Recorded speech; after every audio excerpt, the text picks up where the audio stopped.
Bonjour à tous et bienvenue sur la chaîne des entrepreneuses. Et oui, aujourd'hui, c'est bien la chaîne des entrepreneuses car je reçois une femme et sans la connaître, j'oserais dire que c'est une sacrée nana qui a fait du droit, de l'économie, mais qui est surtout passée par la prestigieuse école du Cadre Noir, école militaire. Séverine, bonjour Séverine Charlon.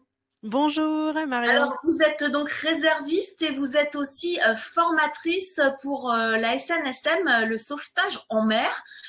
C'est un parcours plutôt atypique. Quel est le lien? Quelle est la logique? Alors la logique, alors je ne suis plus formatrice pour la SNSM, je l'ai été quand j'étais plus jeune et étudiante. Je me suis engagée auprès des sauveteurs en mer et après par la suite en tant que réserviste pour maintenir ce cadre d'utilité publique. Alors, utilité publique et apprentissage, vous le disiez. Donc aujourd'hui, vous êtes chef d'entreprise de créateur de connaissances. Et du coup, qu'est-ce que c'est créateur de connaissances? C'est aussi une histoire d'apprentissage. Oui, pour avoir aussi évolué dans le milieu de la formation professionnelle, voilà, on apprend aussi sur son secteur d'activité par rapport à ce que l'on peut faire quand on est salarié. Et en fait, donc aujourd'hui, j'ai monté une agence de design qui s'occupe de travailler auprès des organismes de formation, de les accompagner à l'innovation pédagogique, de proposer d'autres offres et d'intégrer également des modalités aussi en formation à distance. Qu'est-ce que c'est l'innovation pédagogique? Qu'est-ce que c'est l'innovation pédagogique? Eh bien, c'est d'accompagner ces organismes à concevoir de nouvelles offres en intégrant des méthodes aussi innovantes. Ça peut être des méthodes de créativité, mais ça peut être d'autres méthodes où on va aller chercher, par exemple, dans d'autres disciplines, par exemple sur tout ce qui est les business canvas, les propositions de valeur. Eh bien, on va aller chercher ces méthodologies pour pouvoir accompagner les organismes de formation à retravailler à la fois leur mission et leurs offres de formation.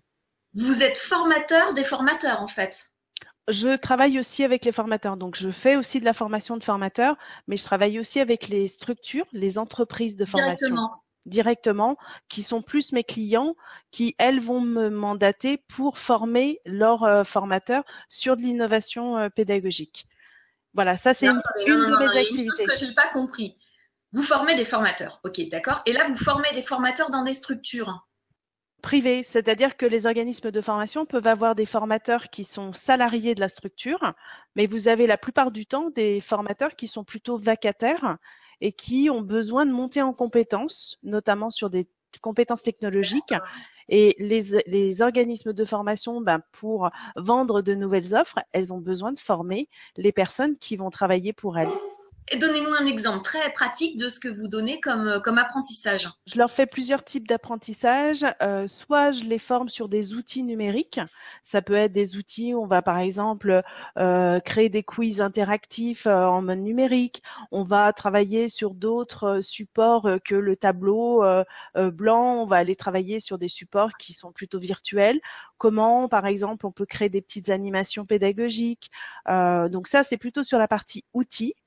Et puis de l'autre côté, je les forme aussi sur ce qu'on appelle la pédagogie active, c'est-à-dire comment on peut retravailler tout le scénario pédagogique en faisant en sorte qu'on soit sur un mode d'apprentissage un peu différent que le mode transmissif où vous avez le formateur qui fait son speech et vous avez le groupe qui reçoit passivement.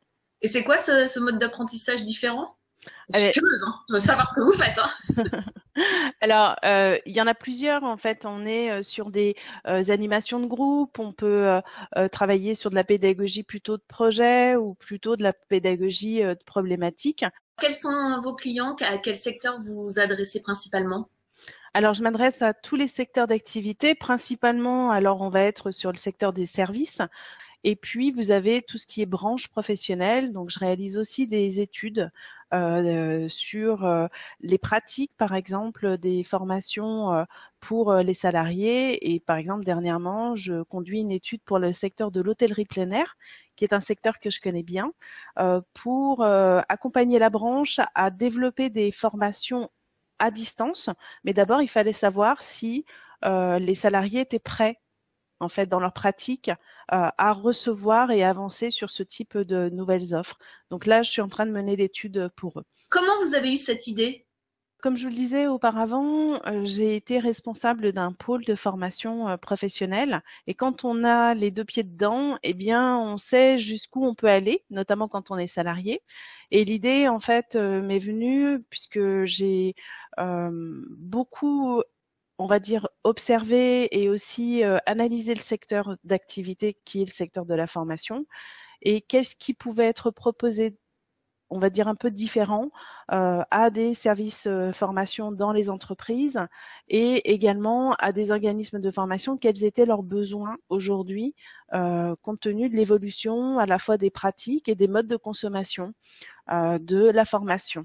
Donc, et surtout aussi avec l'impact du numérique qui change finalement notre manière d'apprendre.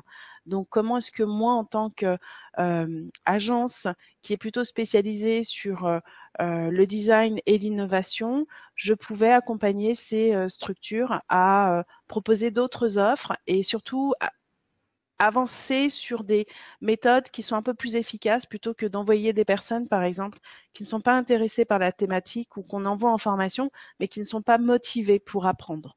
Restez avec nous, Séverine Charlon. On se retrouve dans quelques instants. On va parler des choses plus concrètes, des conseils que vous pouvez donner aux entrepreneurs. On se retrouve tout de suite. Suivez-nous.